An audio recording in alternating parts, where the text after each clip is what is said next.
Future Sense is a podcast edited from the radio show of the same name, broadcast on Bay FM in Byron Bay, Australia at bayfm.org. Hosted by Nick Jeans and well-known international futurist Steve McDonald, Future Sense provides a fresh, deep analysis of global trends and emergent technologies. How can we identify the layers of growth, personally, socially, and globally? What are the signs missed, the truths being denied? Science, history, politics, psychology, ancient civilizations, alien contact, the new psychedelic revolution, cryptocurrency and other disruptive and distributed technologies, and much more. This is Future Sense.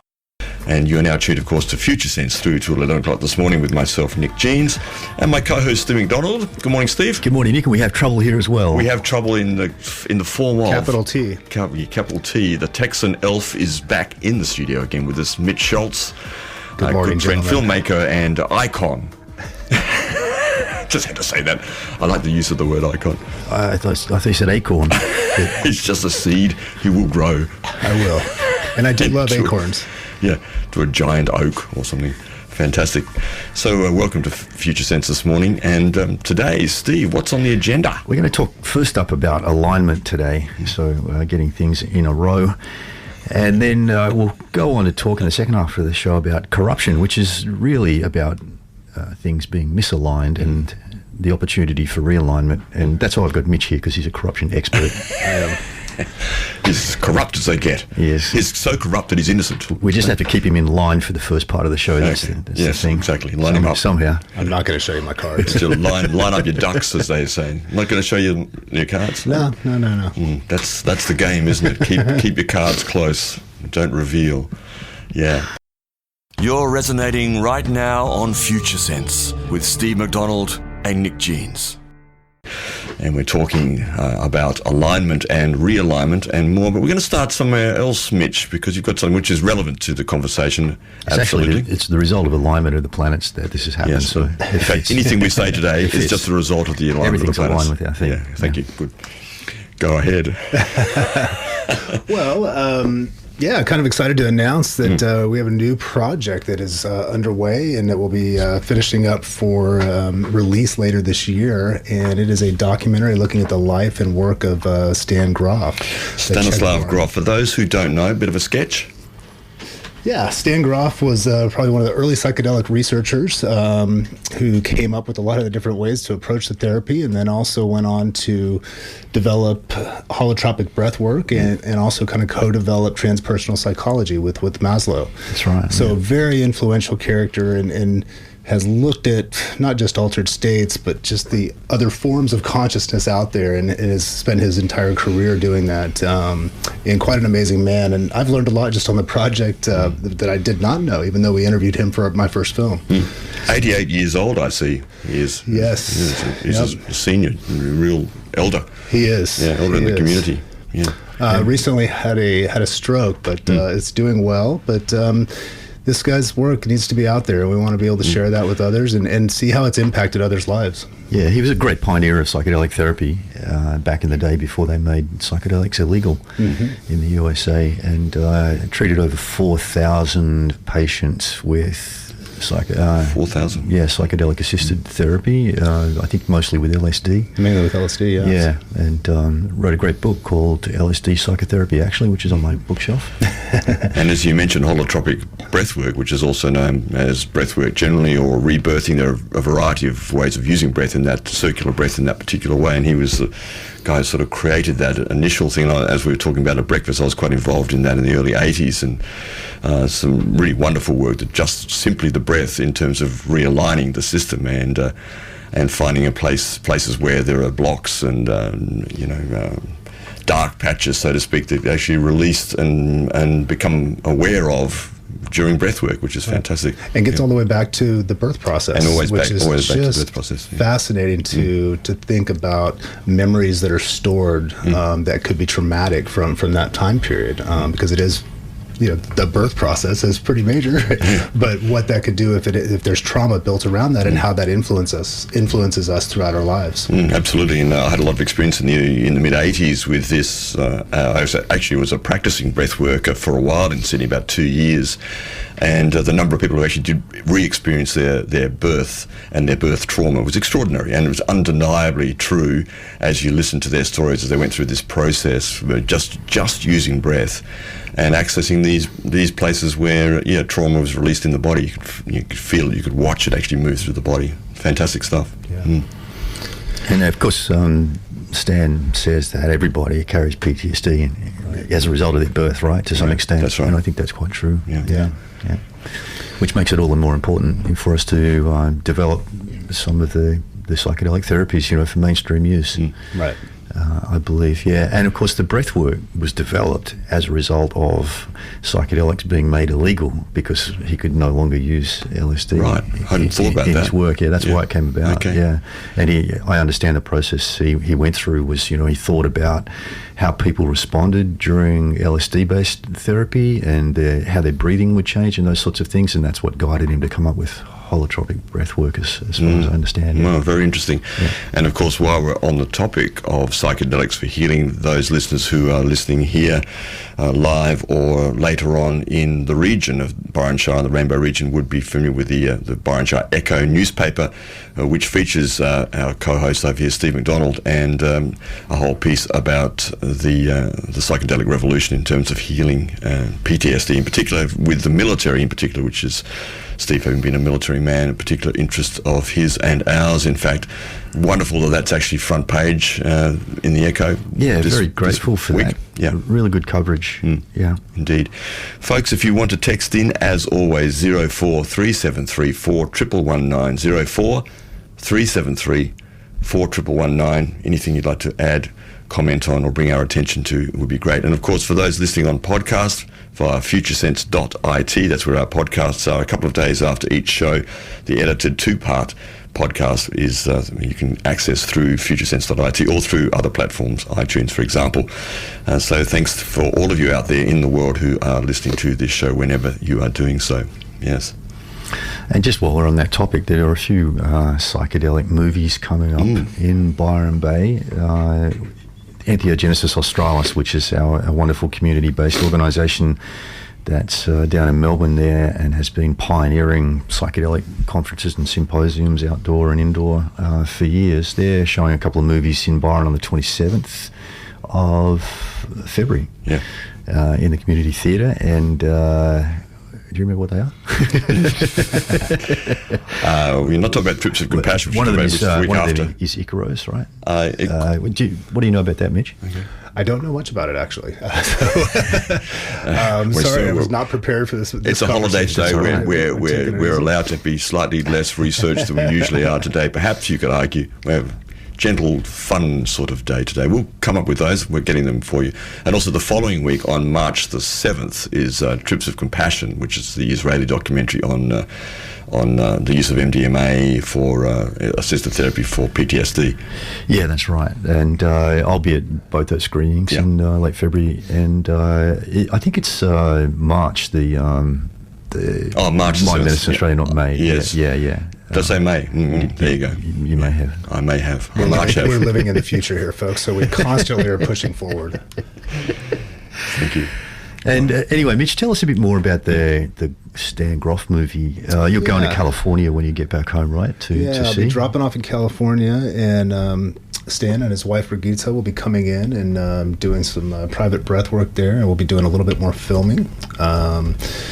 Susan Heslagos is the director of the film, and she kind of tells Stan's life and story through her own kind of awakening and developmental process, which is really fascinating to have a mother's perspective and going through the birth process and what that was like for her as she was trying to discover who she was, or deeper, go a little deeper with her own work. The film is essentially done. We're putting the finishing touches on it, and we have been working on getting all the little pieces together, the website, and we'll be doing a release I would say, well, my summer, your winter, and hopefully do another tour around Australia like we did this last year with From Shock to Awe. From Shock to Awe, indeed. Had an amazing time doing that, and the response was great. And so we're looking to do the same thing again with this film, and I think really branch out, because there's so many different topics that stand covered in his work, and I think there's going to be a lot of other things beyond just the psychedelic angle. So, and of course, in terms of our theme today, alignment, it's clearly an expanding and burgeoning part of that equation of using these wonderful substances which have been suppressed for many, many years, and bringing them into a proper research-driven process where we can actually use them for these various psychological problems, which, as we've talked about often in the show, are probably even more obvious for people and more imperative for change at the moment on the planet, for everybody pretty much. Right. Well, as we're all looking for answers in the midst of everything that's going on in the world, these compounds seem to be helping people get a broader sense of themselves, and be able to navigate that space in a much different way and a healthier way. Yeah. We often talk on Mondays about Bobby Kay, who we get a newsletter. Bobby Kay's an I Ching man, among other things, and he throws the I Ching for everybody for the week. And as usual, it's quite appropriate. I just read the very first phrase, which is called, as he says, the wisdom for today or this week. It says, "You have the ability for great advancement, but first look to where there are deficiencies in your life. Make plans and allow for correction. Stay steadily on course and your advancements will be profound." And I guess it's really saying, look for those opportunities to realign. Find ways where you are out of alignment, be honest about that, and take a course of action towards a sense of alignment, yeah? Absolutely, yeah. We'll go on in the second part of the show to talk about corruption, and particularly it's probably most prominent in the political arena at the moment, all around the world. And it's interesting just to think about corruption as things moving out of alignment, and you could be seen as a natural part of the evolutionary process, because as we go through each evolutionary layer or stage, things form into new structures with new geometry, and over time those things become less applicable to the complexity of life, and so they must be corrupted. In other words, they must be broken down to some extent so that new structures can be created. So the kind of corruption and realignment process is also part of a natural evolutionary thing. Yeah. It's interesting, as you're speaking, the word corruption, of course, is related to the word rupture. And that's exactly what it is. It's a sort of disturbance in the force, so to speak, a rupture, a necessary rupture. It's almost a rapture, isn't it? A rupture. A rapture follows rupture, let's hope so. Something like that. I'm sure it fits in there somewhere.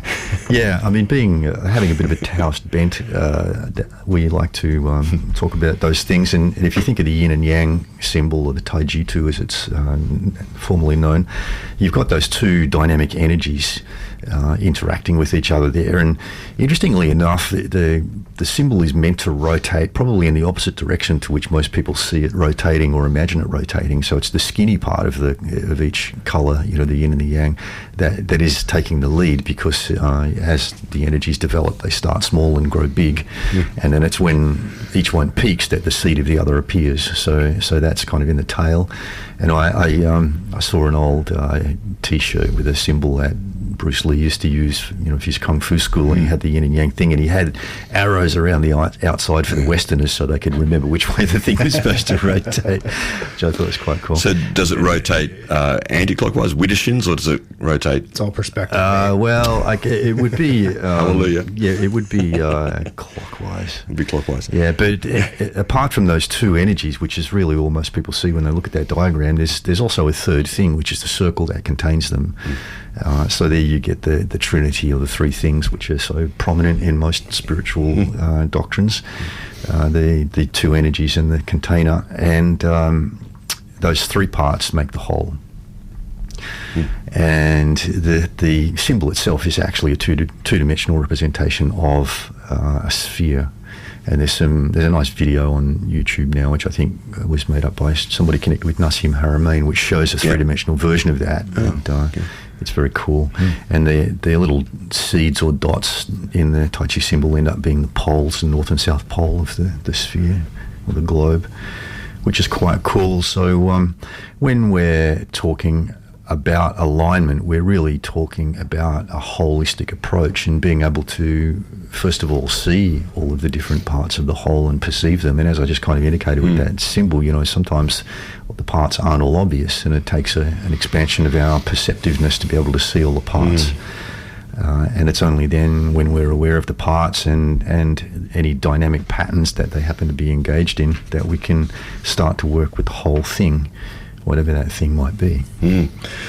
Yeah, so I guess what that is saying is, as much as in this very speedy life that many or most of us lead now, that you do need to take respite. You need to slow down enough to be able to feel and to see, to meditate, if you will, or just be still enough to actually see those places where perhaps there's a blind spot, for example, and you're out of alignment, but you don't really quite know where it is. So to feel into that with yourself, and I think it's becoming much more available for many of us faster now, that ability to see where those things are blocked and to come back into a sense of balance more so. Although it's always a moving feast, as you said, it's continually moving, so there's never going to be a still point for very long. Right. Yeah. That's right. It's never an inquest. So as we grow and evolve, our perception expands. We get to see more pieces of the picture. Yeah. Yes. And can be more aligned and more whole as we continue on our journey. And it's also, at this time in history where we talk often about light body activation and that evolution into second tier consciousness, and the big shift that happens between first tier and second tier, and how we move into this multi-dimensional awareness. And part of that is a shift in our body's energy geometry, which some people call light body activation, and that's very much about alignment of the geometry. And I was having a discussion with some friends over the weekend about how the smallest changes in the physical alignment of your body can make a massive difference when you're talking about that kind of quantum leap in our subtle energy geometry. Just the tiniest alignments can just drop you into that sweet spot where all of a sudden your energy expands greatly. In the zone, as they say. In the zone, exactly. Yeah, very, very much so. Yeah, and I guess you could think about a building as an analogy to the process of alignment. When we build a building, everything's got to be aligned. You've got to have solid foundations, and they have to be straight, and everything has to be aligned just so to support the weight of the building and keep its shape. Without being blown over by the wind and those sorts of things. You sort of need the foundation stone too. I'm thinking it's like cornerstone, the foundation stones, even like that's the seed, that's the imprint, and then the foundations have to be solid from that point onwards. Yeah, absolutely. And if something's crooked in there, it just takes a little bit of crookedness, then it can corrupt the entire building and eventually fall down. Or entire countries, for that matter. That's right. Well, I guess it is relevant. Okay. Just a little bit of crookedness. A little bit of crookedness. And sometimes, that crookedness creeps in just as a natural part of the process of being exposed to the elements and the earth moving and those sorts of things. So it's all part of an ongoing cycle. Well, and also the crookedness, the crack, that's what, as Leonard Cohen said, the crack in everything where the light gets in, that's the paradox. You kind of need the crack to impel change and to impel movement somehow. You do. Yeah. I think of that. I think it's called, you probably know the Japanese art when they break a cup or a vessel and they put it back together again with gold. I think it's called kintumi or something. I'll look it up. Right. And they consider that to be even more perfect, or more not perfect, but more artful than the original complete piece. Once it's cracked and broken and put back together, it's actually more. It has more richness. It's got more history, of course. There's more narrative to it. Interesting. Yeah, it is. It's like getting a grill, right? It's like cracking the teeth and getting it filled back in with gold. Am I missing something here? Okay. Are we getting too deep, too quick for you? The elf is so innocent, so naive sometimes, and yet not. I think we should take a break before we'll take a break. Too corrupt. You're tuned to Future Sense here on BFM 924 AM. Thanks for tuning in. And yes, we've got a couple of texts coming already. Thanks for doing that. 04373 41119 is our text line. Please join us. Join the conversation. For all of you out there, strangers in a strange land, you're grokking Future Sense here on BFM. You tune to Bay FM, you tune to Future Sense here on Bay FM 99.9 or via our podcasts. 2-part podcasts of each show each week is available about 2 days after this show on Mondays and can be found through futuresense.it. And today we're talking about alignment and also realignment via corruption. Yeah. Well, corruption doesn't do the realignment. What we're saying is that corruption requires realignment. Absolutely. But it can be seen as part of a continuous cycle of construction and deconstruction. Yeah. So let's talk about that. In terms of personal alignment, we often hear the words mind, body, and spirit used in that context. And if we think about the relationship between our consciousness and reality, we can relate the three states of consciousness: gross consciousness, subtle consciousness, and causal consciousness to those three things: mind, body, spirit, where the gross state relates to the gross state of consciousness, that is, relates to the physical body and the physical alignment of the body we're talking about then, part of which is grounding ourselves and being connected to the earth, which is a very, very important process, and particularly at this time because the Earth's background frequencies are shifting a lot right now.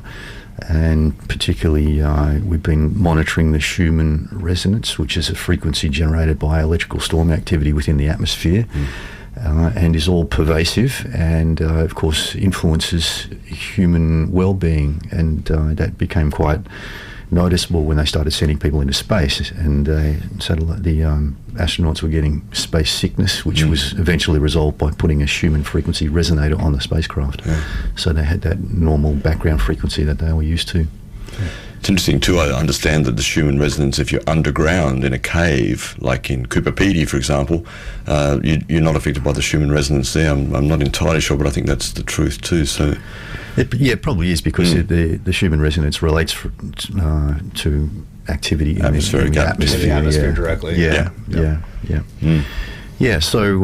So physical alignment is one important part of the overall picture, and that usually comes from some kind of a regular physical practice, and ideally a physical practice which is a mind, body, spirit practice, so it's connected simultaneously with those other things. And like I said, grounding and earthing is a really important part of that. And with the Schumann frequency shifting as much as it is at the moment, we're getting tremendous spikes in it.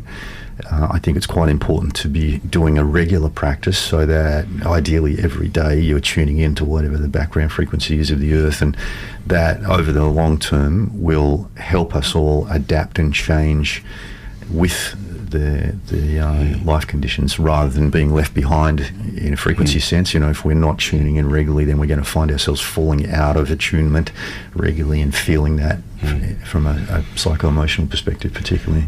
I mean, even I think just not wearing shoes and having the feet on the ground on the beach, wherever that might be, even just that, walking in nature without necessarily a full practice, even that is extremely beneficial in that way, isn't it? Because straight away you feel connected to the earth if you take your shoes off and you're standing on the ground, standing on the sand. Yeah, absolutely. So back to those three things: mind, body, spirit, and the three related states of consciousness: gross, subtle, and causal. So the gross state, the physical body; the subtle state relates to our subtle energy body, and emotion, or energy in motion moving around, the subtle energy moving around our body, which can be felt as emotions, feelings, emotions within the body. And again, that is something that needs regular alignment. And of course, it's very much connected with the physical body, because the physical body is essentially the physical vehicle that's surrounded by the subtle energy body.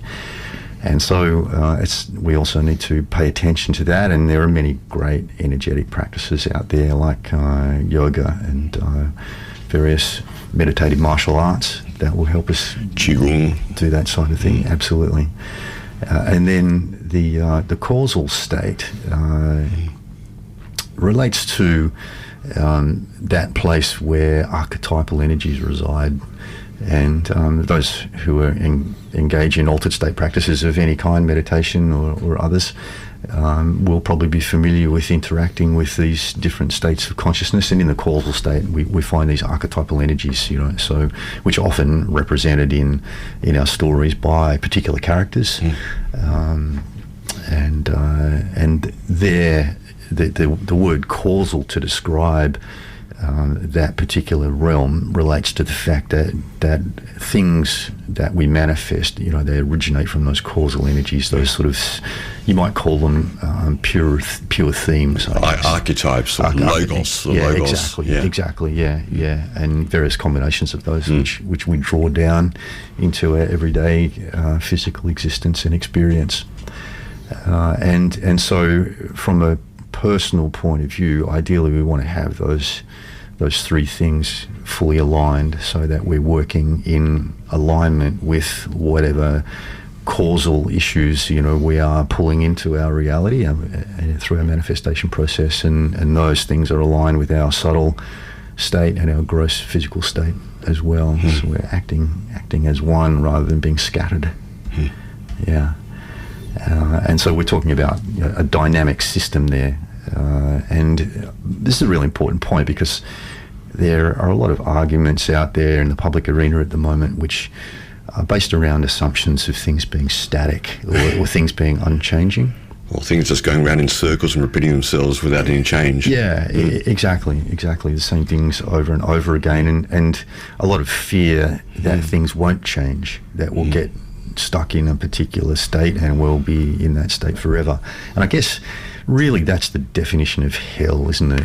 When you read about or look at pictures of hell, it's like things are bad and they're just going to stay bad forever, basically, with no possibility of change. I think it's the one thing that all humans, even though it's something we push back against, is the idea of change. I would say it's the one thing that most humans can say does happen on a regular basis is change is constant and it continues to go. And as the Earth is doing its realignment, it's going to impact us on a personal level.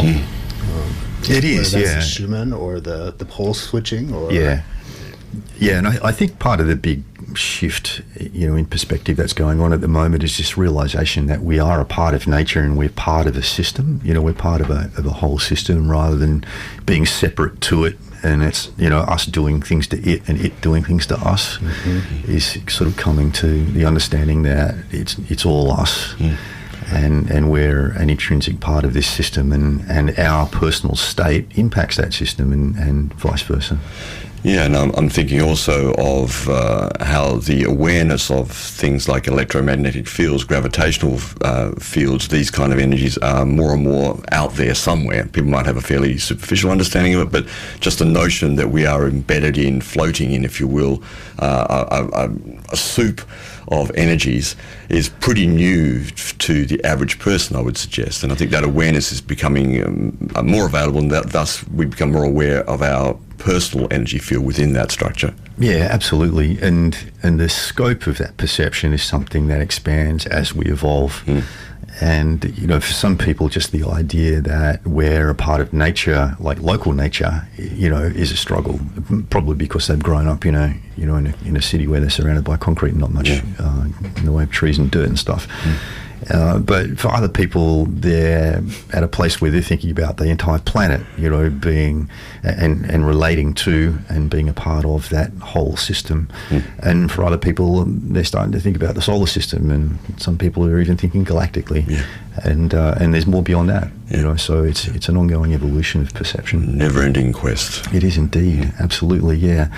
And there was something in the news about a big gravitational wave detection or something, wasn't there, Nick? Have you got that?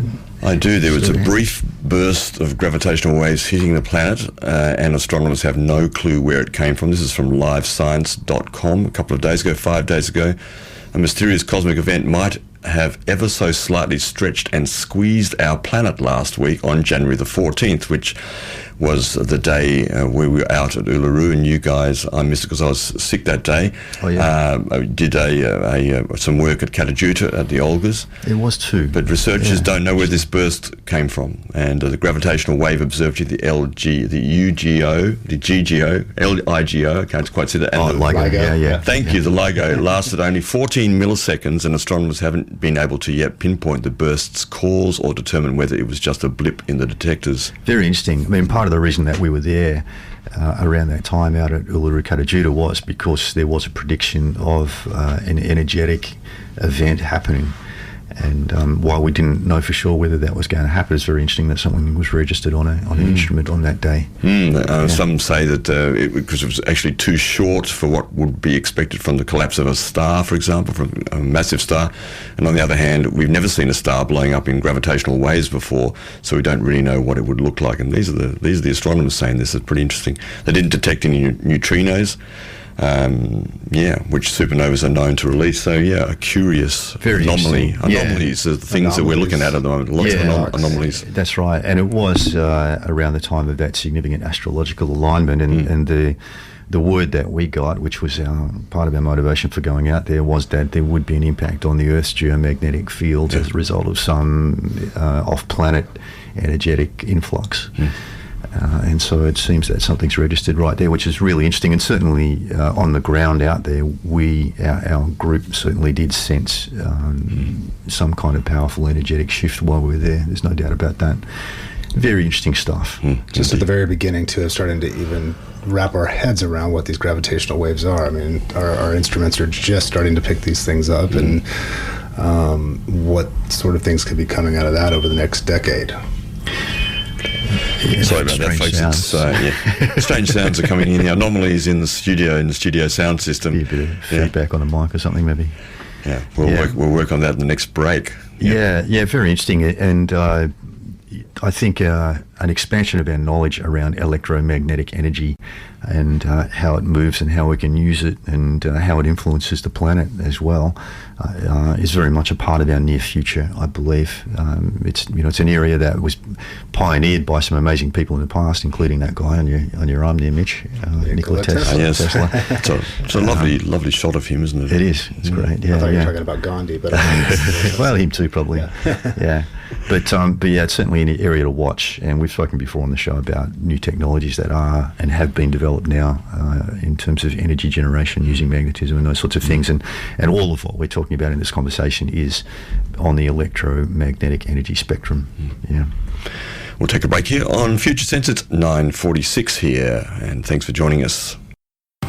You're tuned to Future Sense with Nick Jeans and Steve McDonald. Engage, emerge, activate, and spiral up. You're tuned to BFM. It's 9:56 here on Future Sense with Steve McDonald and myself, Nick Jeans, and our special guest, the Texan Elf, who's just gone out for a spot of sunshine. Tucker. Because it must be 6 o'clock in Texas somewhere or something like that. Exactly. Right at the start of the show, we mentioned some psychedelic movies that are coming up in Byron Bay, and I couldn't remember what they were, but I just looked it up. And if anybody wants the details, if you go to the Facebook page for PRISM, that's PRISM, which is Psychedelic Research in Science and Medicine, the organisation that I'm co-founder of. The details are listed there, and on the 27th of February, a screening which is being organised by Entheogenesis Australis, the wonderful community organisation from Melbourne, and they're showing Journeys to the Edge of Consciousness. And I haven't seen these movies, so I can't really talk much about them, but this one mentions Timothy Leary, Aldous Huxley and Alan Watts. And then same evening, the second movie being screened is Icaros. Again, I haven't seen it, but a bit of Googling has found this movie that talks about a woman embracing a fresh outlook on life and a different sense of her own destiny after travelling to the Peruvian Amazon and bonding with a young indigenous shaman. So I think that's that story. And Icaros are songs of medicine songs, aren't they, essentially? Yeah, from the Shipibo people, where the idea is that when they start practicing with the medicine, they are given an Icaro, which is a very personal thing, personal song for them to sing when they're doing healing work with it. And I've had the pleasure of being exposed to that Shipibo healing process, and from that I learnt that the sounds in the songs that are being sung are first of all used like a bat's radar. So the sounds are used to detect energetic anomalies in someone else's body, and then the sound is used in a slightly different way to deconstruct or corrupt that particular energetic issue in the body. And then the third part of it is sound is used to rebuild a healthy energy pattern in the body. And very, very interesting process. And lovely to mention sound in this way, sound as vibration, sound as healing, sound as having a resonance, sound as affecting people in this way, because this is clearly the truth of vibration generally speaking, and we see a lot of sound healing around the world these days, and music in various ways used as a healer. It's another part of that vibrational change, I would say, that's occurring for all of us. It's a realisation that vibration actually has an effect on us one way or the other. Yeah, absolutely. And then the other movie that's showing in Byron on the 7th of March is Trip of Compassion, which is a documentary about the MAPS MDMA research that was done in Israel. And one thing that's unusual about this movie, and I haven't seen this one either yet, is that it shows actual footage from the MDMA-assisted therapy sessions, which is unusual for that kind of thing to get out. New, right, How's that taco, Mitch? It's great. It's great taco. Excellent. Good sauce. Breakfast tacos. We're going to bring those to Byron Bay. Absolutely, yeah. Well, you're a great man with avocado and well, thank you. All the secrets are coming out. I do like to smash. I do like to bring my guacamole to the Byron Bay. And we have tasted that guacamole, and it is heaven in a bowl, a green heaven in a bowl with various other, and quite simple, but you get the balance right, the salt, the tomatoes, whatever else, the garlic, whatever you put in there. I don't know, secret ingredient. It is a staple food of the Texan Elf, for sure. And we've been talking about alignment this morning, and we're just going to wrap that up now. I just want to mention a couple of things briefly about dynamic systems. So I think we started to talk before the break about there's all sorts of strange sign language going in the background here. Are we getting this on film? I don't think we are. No, I forgot to turn the camera on. Thank goodness for that. The elf went out for his taco, and I forgot to put the camera back on. We are filming, and you folks, regular listeners, you'll eventually take part in this. We're experimenting at the moment. When we sorted it out, we experimented last show, and it didn't work, so we tried again. Well, it worked, except we had too much hundreds of gigabytes of data. Too much information. These are dense programs. Too much information. Absolutely. We tried to do it in 360, and it was just a very large file. Anyway, back to alignment. We started to talk before the break about rigidity and the fact that systems are usually dynamic and moving, and so alignment in dynamic systems is more about healthy cycles, healthy motion, rather than any particular rigid state, because in a moving system everything's passing, right? Even though it might be an uncomfortable moment, it's going to pass. So it's all about seeing the patterns and not necessarily fixating on the parts in a dynamic system, and working with the system's natural flow. So if you want to change a natural system, then you've got to work with the system and go with the natural flows, and you've got much more chance of changing a system in little ways by doing that, rather than trying to oppose the natural flow, because what happens then is as soon as you step out of the way, it just goes back to the way it was before. And the other thing is that when we're part of a dynamic system, as we are always, we also need to be changing as well. So we have to plan to change and embrace change continually. And every time we achieve a new state, we can certainly enjoy it for what it is, but also understand that it will pass, as all things do. Well, coming back to Bobby Kay on that, he said today... What's funny? No, we're having fun here today. We are. Nothing. It's good it's a holiday. It was him. He looked at me. Yeah, did he? Just a look from the Texan Elf, and everything dissolves. It's fantastic, and then is reconstituted in a brand new way, more aligned. And similarly, Bobby Kay is saying in his wisdom today, if you and please check out Bobby Kay, very interesting. He says, look into the past and examine what has led to this period of dissolution. Liberate negative emotions by acknowledging them. Having compassion for yourself and changing your thoughts does the repair. Settle down, boys. And that's what you're saying there is the ability to self-assess where you're out of alignment, to see what is needing adjustment and realignment, and to seek the ways to do that and to support yourself in that. Well, what you just said, by looking back and doing that in my own personal life, looking back at those times when I've had that rigidity and pushed back against what the change was that was coming through, and the moments where I finally am able to step out of the way.